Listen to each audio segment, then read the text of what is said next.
And also thanks to DAS for having this event. It's always great to see so many educators coming to share ideas. So thank you. I'm going to talk today about the imagery and language connection. Before I get into into the core of my presentation, can I just ask, has anyone heard of Linda Mood Bell and her programs? A few people, okay. That's not unusual. Often when I do these presentations, not too many people have heard of us, so that's okay.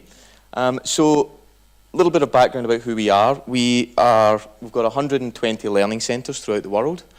The majority of them are in the US, but we also have centres in the UK, in Australia, and now we have one in Singapore also. We also, and in those learning centres, we deliver intensive interventions for students who are struggling with language and literacy skills.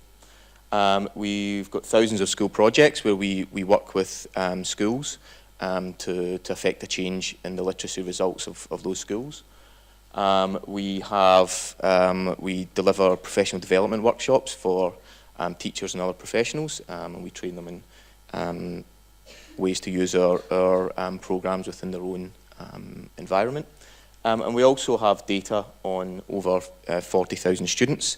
The majority of students, or pretty much every student who comes to the Learning Centre will have pre and post intervention assessments. So we have all that data collected. So in terms of our programs, to understand our programs and know where they, how they developed, we have to go back to 1986, where we started off with some basically just instructional experience. When I say we, I don't mean me personally. I was only one in 1986.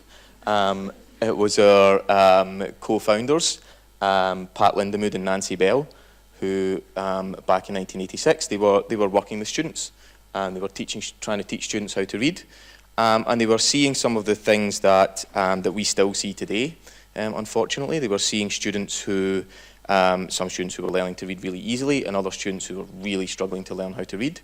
They were seeing students who struggled to learn how to decode. They saw students who could decode but couldn't recognise any sight words, they couldn't memorise any words, and they were seeing some students who could read really well, but they couldn't understand anything they read. And finally, they were seeing some students who had difficulty reading, had gone through lots of reading intervention, and yet they still weren't able to read. So they started to ask some questions. They asked, what was the primary cause of these difficulties? Why was this happening? And could we diagnose it? Could we identify it in students? And then, I guess, pretty importantly, what's the solution? Can we do something about it?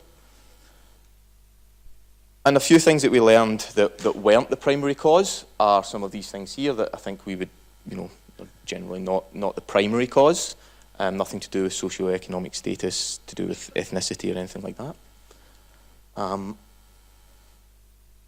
What we learned was the primary cause was a few things here, that the brain can only process sensory information, or the brain processes sensory information.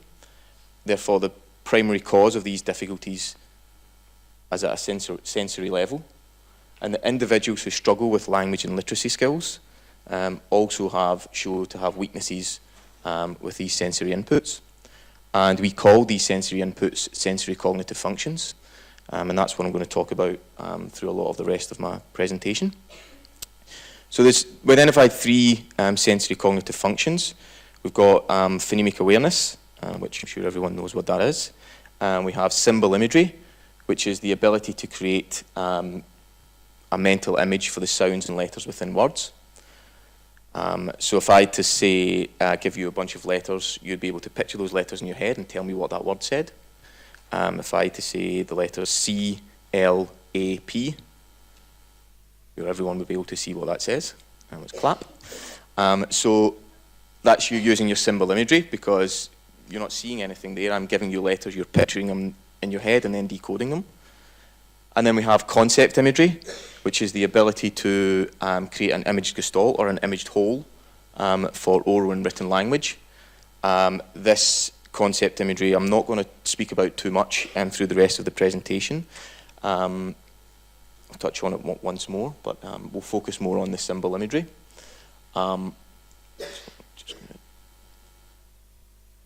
So identifying these three sensory cognitive functions, we put them together into this paradigm for reading. And we identified that the reading has these different component parts that need to work together well in order for someone to read and comprehend.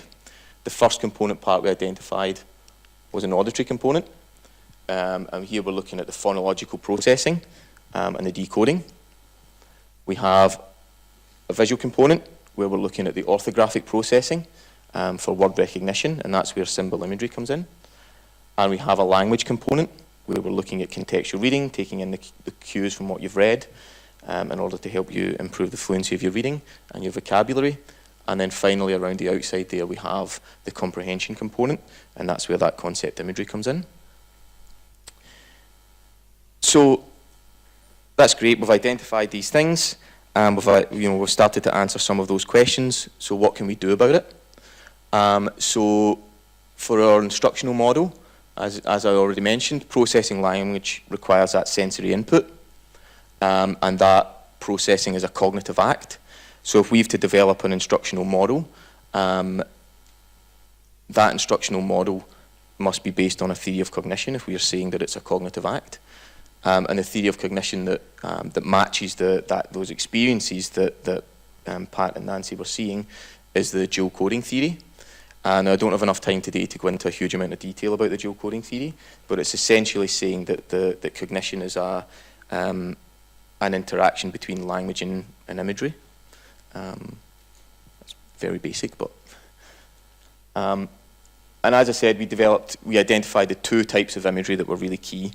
We identified the symbol imagery, the ability to create the mental representations for sounds and letters and words, and we identified the concept imagery, which is the ability to create an image gestalt for oral and written language. That concept imagery is why if you read a book and then you watch a movie of the same book, sometimes the movie doesn't match, an actor or an actress isn't right, or a scene doesn't look right. That's because when you're reading, you're creating your own images in your mind. But let's, I'll run through this. Yeah, let's look at examples of weaknesses in phonemic awareness and symbol imagery. So if a student sees the word stream on the page, and then they say the word steam, the student can't self-correct, they can't identify that they've made a mistake there, because they're unable to auditorily perceive through their phonemic awareness or visually image through their symbol imagery that what they said doesn't match what's on the page. So they don't actually notice that the two things don't match. If a student has good phonemic awareness and symbol imagery, they'll see the word stream.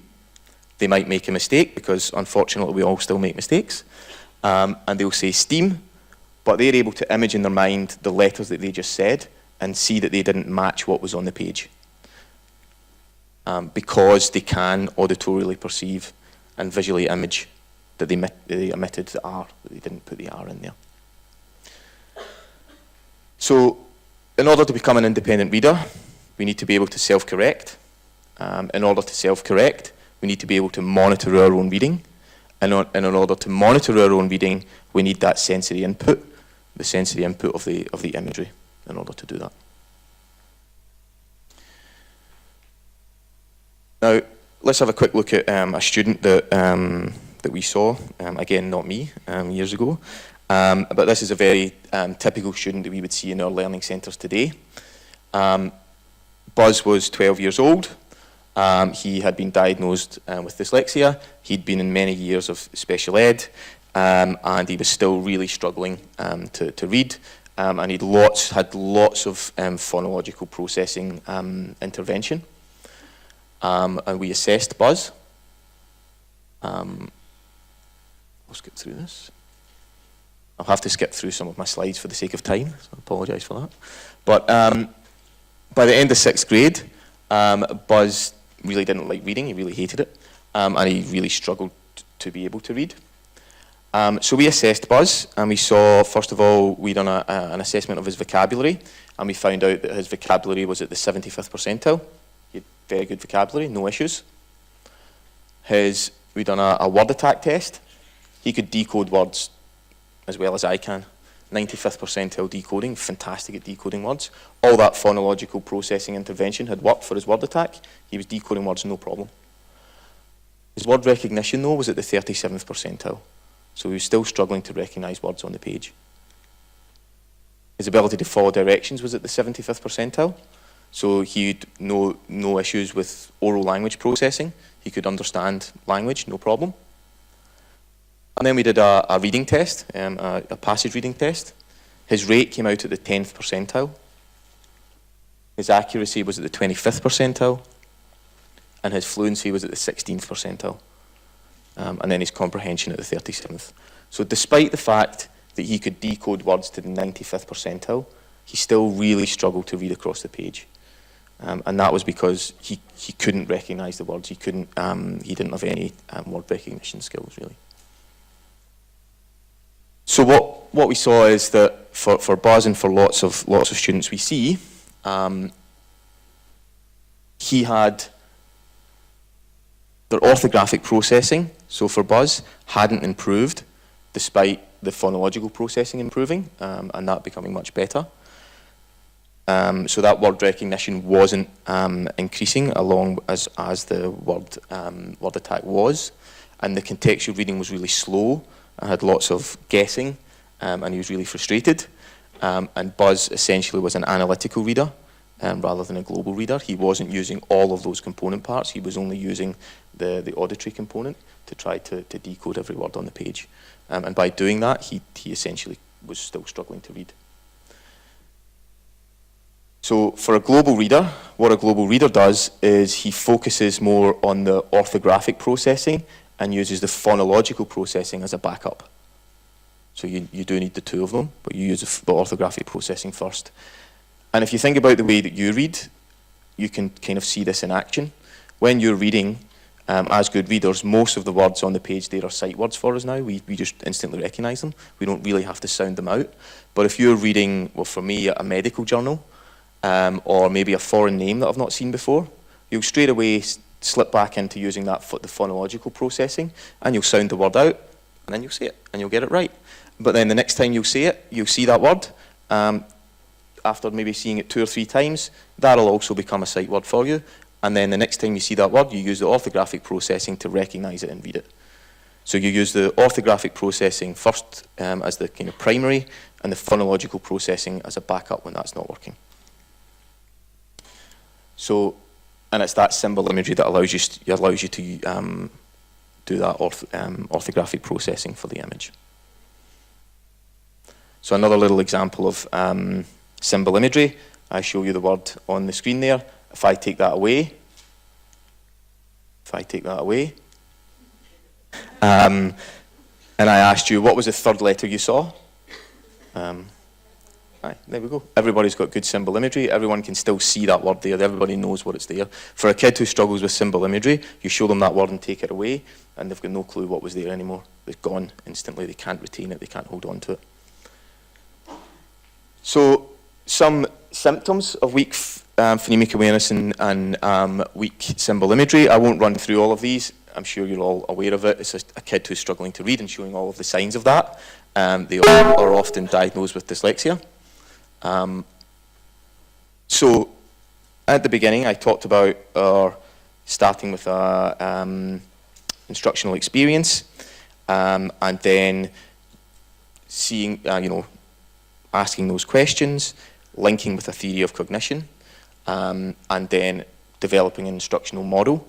So we developed that instructional model for reading intervention, and that's the program that we call Seeing Stars. But does it work, really, is the question. What I have here is some research, or the results of the students in our centres, and that's the 40-odd thousand students that I mentioned at the beginning.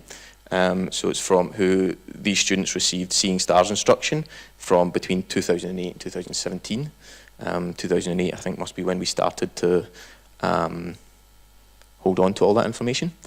And what we can see, these are students who received only instruction in seeing stars, only decoding instruction, and that the pre and post test percentiles were statistically significant for all of the different component parts of reading.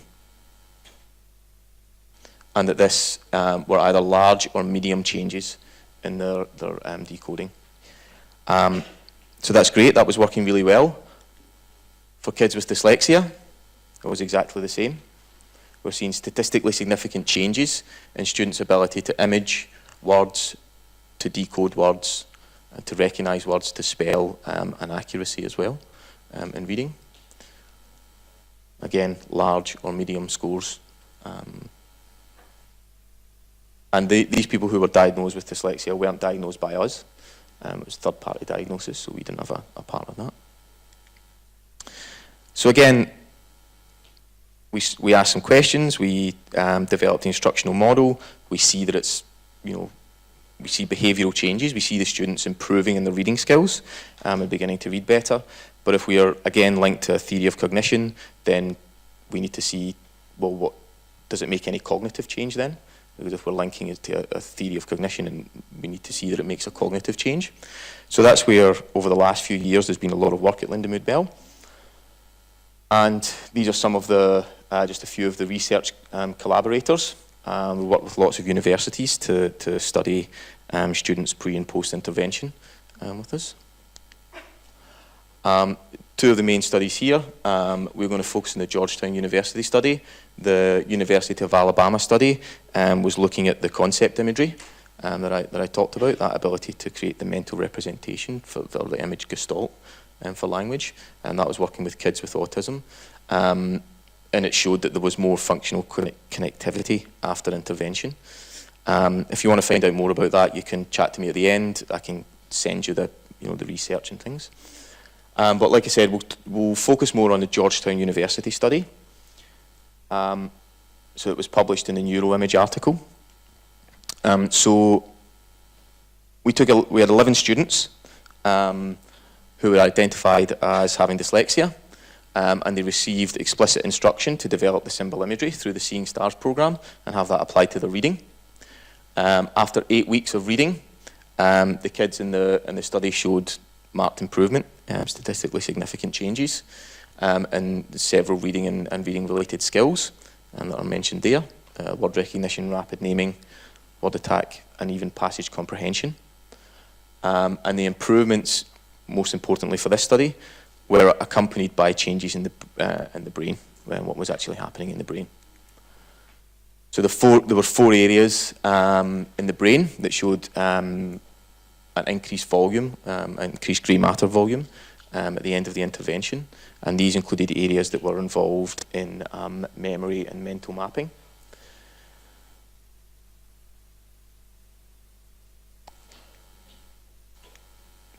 So this is just showing, this is a quick graph there showing the change that we saw in the grey matter volume. At T1 is before the beginning of intervention, so when we first assessed them, and we had these brain scans completed. T2 is at the very end of intervention, so we can see that the grey matter volume change has occurred in all these 4 different areas. But then T3 is after another 8-week period, a kind of null period where there's no intervention happening, and you can see that the changes have continued. The changes have held, and in a few of the cases there, the grey matter volume has actually continued to grow. So conclusions from that is that basically that by developing symbol imagery, intervention to develop symbol imagery, you can improve a student's ability to read, and also that there's changes to the structure of the brain after that intervention. So both behavioural and cognitive changes can happen. We also just very recently, another study was published from the University of Washington, without going into all the details of it because I'm not as familiar with it because it's so recent. But Dr. Jason Yateman, who headed the study, said that you can definitely say that intensive reading intervention programs that changes the underlying structure of the brain is something we can clearly see, that by changing the way, developing the symbol imagery, developing the phonemic awareness, it's able to change the structure of the brain, which is awesome.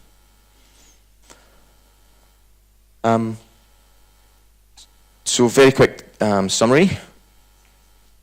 We identified that the primary cause of weakness in language and literacy is at a sensory level. That reading has component parts, and the sensory cognitive functions underlie each of those component parts. That there's two types of imagery, symbol imagery and concept imagery, and that importantly that these can be developed and applied to language and literacy skills. That's obviously really important. It's all good identifying something, but we need to be able to actually develop, make a change. And that the behavioural and neurological research shows that the imagery and language connection results in changes in brain structure for children with dyslexia and with ASD for the concept imagery. And Nancy Bell said, just before we finish up, Nancy Bell said, if we can measure sensory cognitive processing, differentiate the diagnosis, which is very important, and provide instruction to develop the sensory input of imagery, students can become independent in language and literacy skills. And that it's inaccurate to suggest that a reading disability, a reading difficulty, is a lifelong handicap that can't be changed. If the brain can change, behaviour can change. Thanks.